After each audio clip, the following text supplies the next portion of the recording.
Alright guys, so in this video we're going to be working on a bushcraft style knife.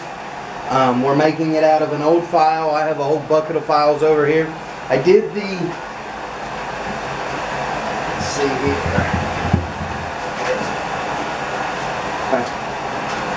I did the little snap test where you break off a piece and make sure that it is uniform grain. And there that is.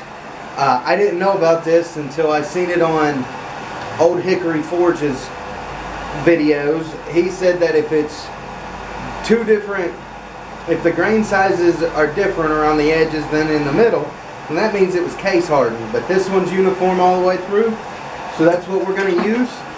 As you can hear, the forge is fired up and behind me. As soon as it's hot enough, we'll pull it out and cut the little rat tail part off and start forming the tip. Start forming the tip. Oh.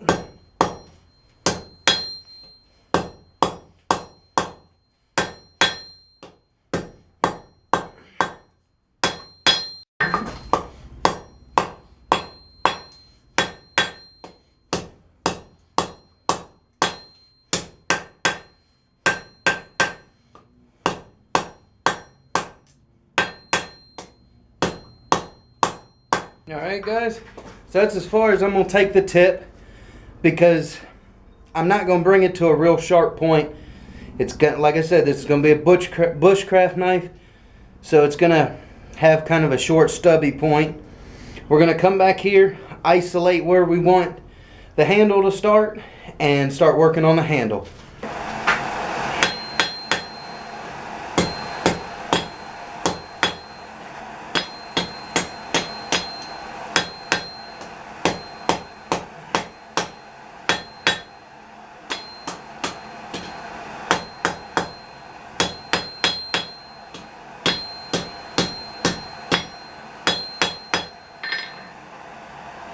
So what happened here, I was trying to mark it with the cutoff tool and I hit just a little too hard and I broke it. So I'm just trying to consolidate that into something where I don't have to grind so much on. Alright. Make sure you...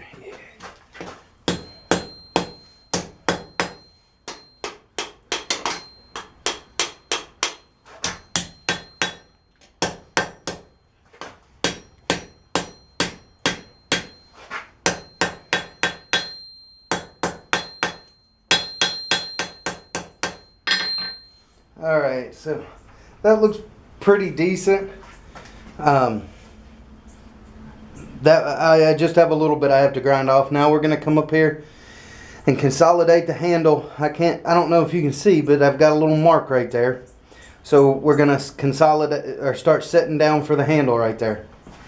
Alright guys, well I didn't realize I wasn't filming, but what we did is we came and did a set down right here just to kind of isolate where the handle is. I am going to come up a little further and get a little more of a bite in there. It makes the blade about 5 inches and the handle will be about 5 inches. But I wanted to tell you how I feel about these tongs.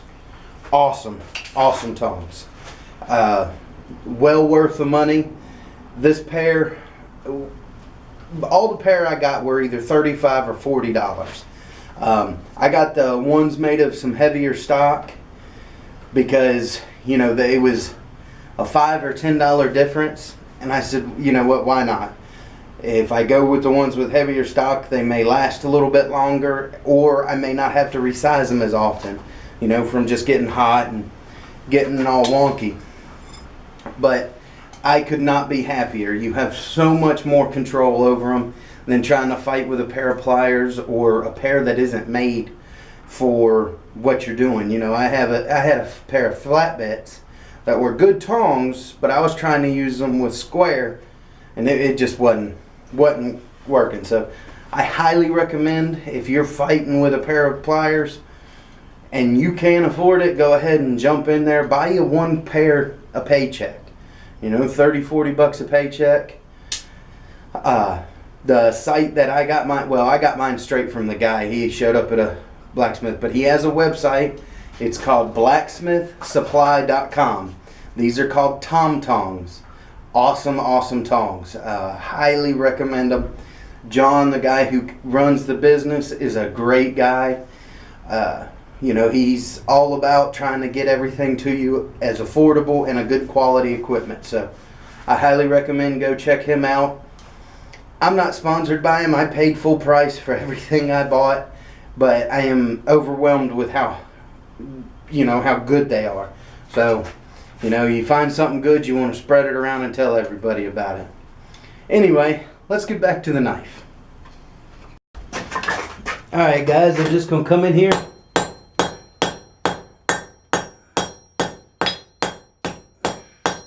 That, and take a little more of a bite.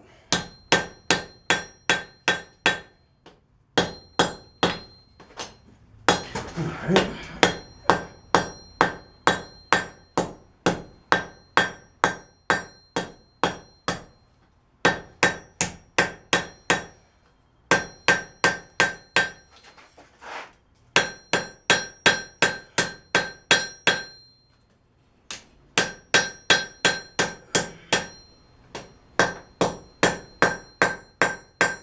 Probably be easier to grind up just a little bit. I don't want too much more of a loop, but you know, I want your hand to kind of set up in there. So let's flip it around and start putting in a little bit of our bevels.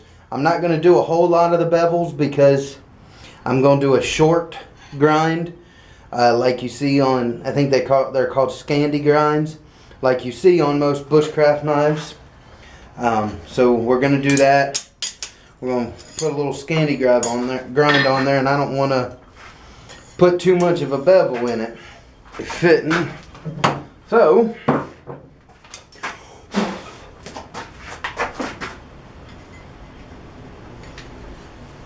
look at that.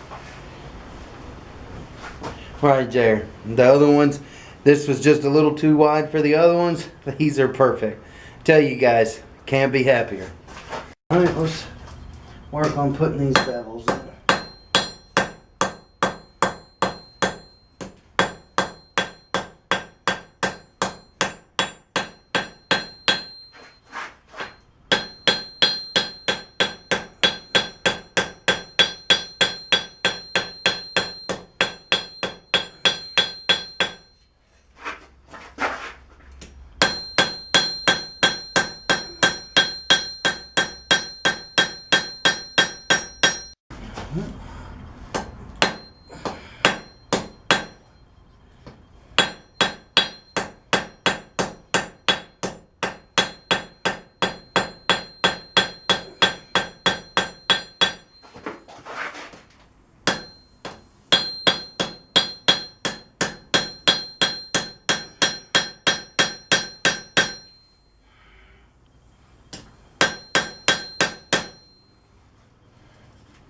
Alright guys, I think that's about as far as I'm going to take the bevels. Like I said, I don't want to go too far with it.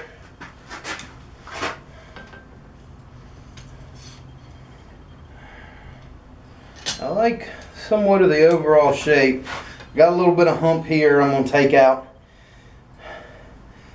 And really it just needs to be brought around and have the handle with a little bit more of a curve.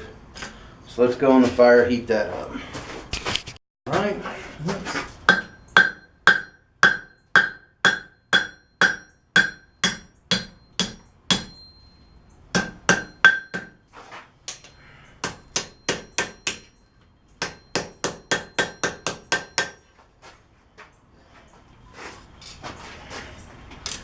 All right. Kind of liking that.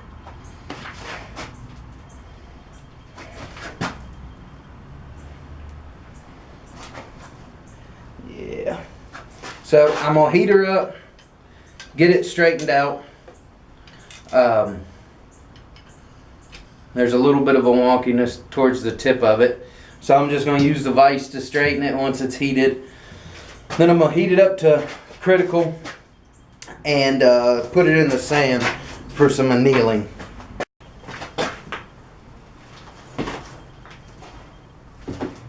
There we go.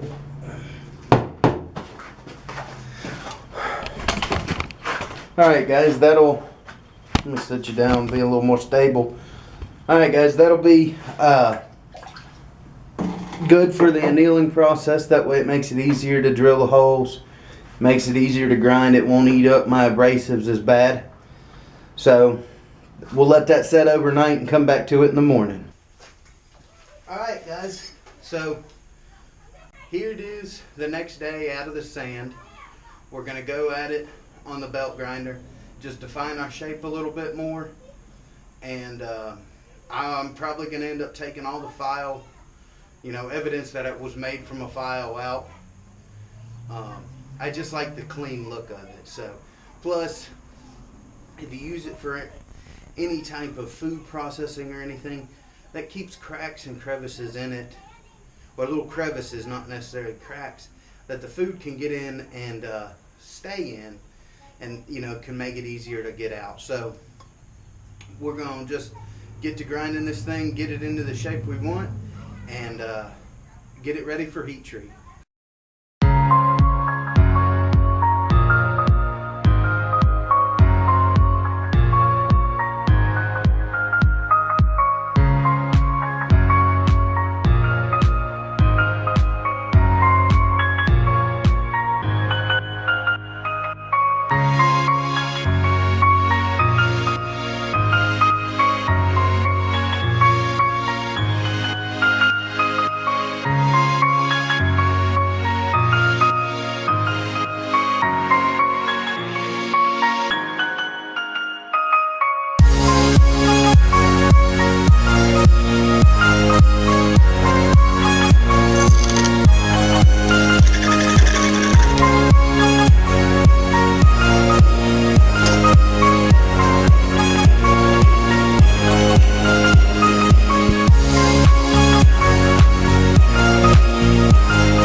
Alright guys, so here's the knife, right out of the temper oven. I took it over to the belt grinder and just kind of cleaned up the area we're going to glue the scales to. I got in touch with Joshua, and he picked out Purple Heart handles. So we're going to glue these up. Give me a second, I'll get the camera set up over here and we'll start epoxying them up. Alright guys, now that we finished this, and that's pretty good, and we've got these both flattened.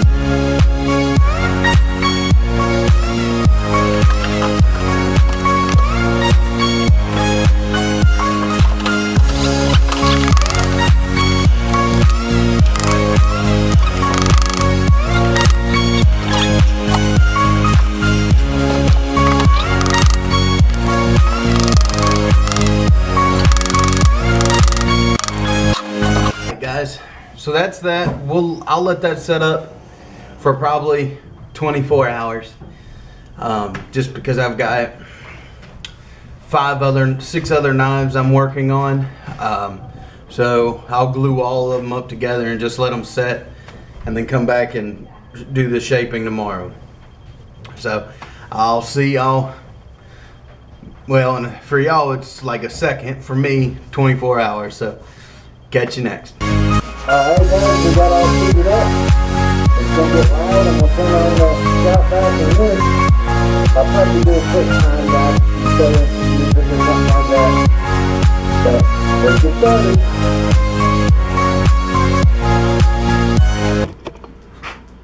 Alright guys, so we've got it pretty much rough profiled. Now I'm just going with some sandpaper and doing some hand sanding.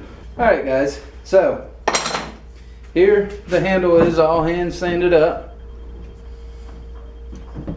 And normally with Purple Heart, because as you can see, this is the deep purple color that you get once it's able to oxidize and everything and sit for a while. But after you sand it, you kind of get this brownish color. So I know there's a couple ways of doing it. You can let it set and just naturally oxidize over a couple days or a few days. Or one other way that I've heard people say is heat. But there's one issue. If I put too much heat on this, the glue will release. So we're going to test it. I got a piece that I sanded. You can see the two differences. And I got a torch. So we're just going to lightly hit it with the torch, see what happens, and see if we can change the color without putting too much heat in the wood. Now you ask, why would I do this? Well, the guy who is picking up this knife is Joshua Springs. He's also picking up the hatchet, is coming to Virginia. Actually, I think he's here today or in Virginia this week. I'm meeting him in a day and a half. So today's pretty much over with. So I'm meeting him shortly, and I want to be able to put the finishes on this before I'm giving it to him. But I want the wood to be able to oxidize and get that really deep, rich purple. Now, I'm sure it will under the oil and everything, but I'm impatient. So this gives me a chance to test the theory. So here we go. Again, this piece, you can see the two colors.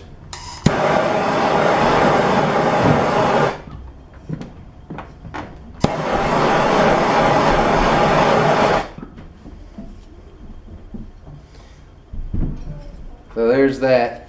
Gives it a really nice purple color. The problem is,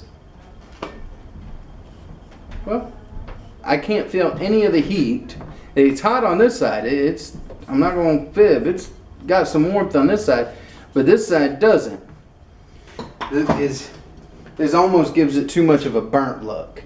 You can see there, it's got the deep purple, but then here, you know, I'm wanting the purple here, not necessarily the burnt look to it. So what I'm gonna do is I'm gonna go ahead and start putting the oil on there. If you're wanting that color, I think you'll be all right with lightly doing it, because as I said, it doesn't transfer all the way through. You might want to be careful doing the edges here.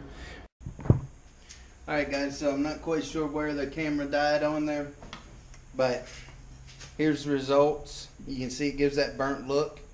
If that's the look you're going for, then putting a little bit of heat there you should be fine with. Like I said, it didn't transfer all the way through.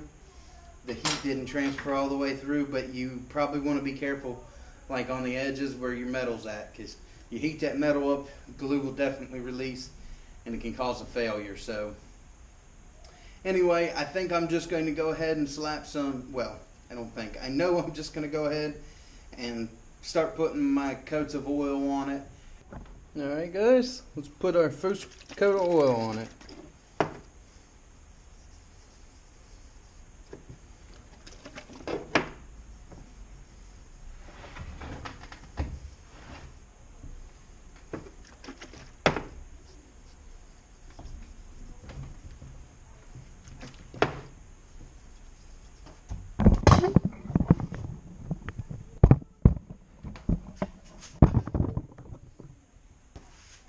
Alright guys, so I'm gonna let that set. I'll put 3 or 4 coats of oil on it. You know, just until it stops pretty much soaking it in.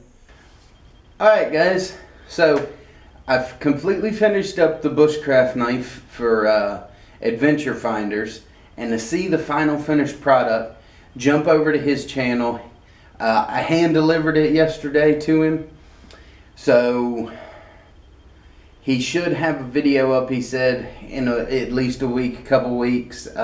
He does some traveling and stuff, so. But jump over to his channel, keep an eye, hit that subscribe button there for him, give him some support, and see the finished product there in his video when he does his little review and show off thing of the Bushcraft knife and the hatchet. Alright guys, thank you for following along with this build. I hope to see you on the next one. As always, God bless.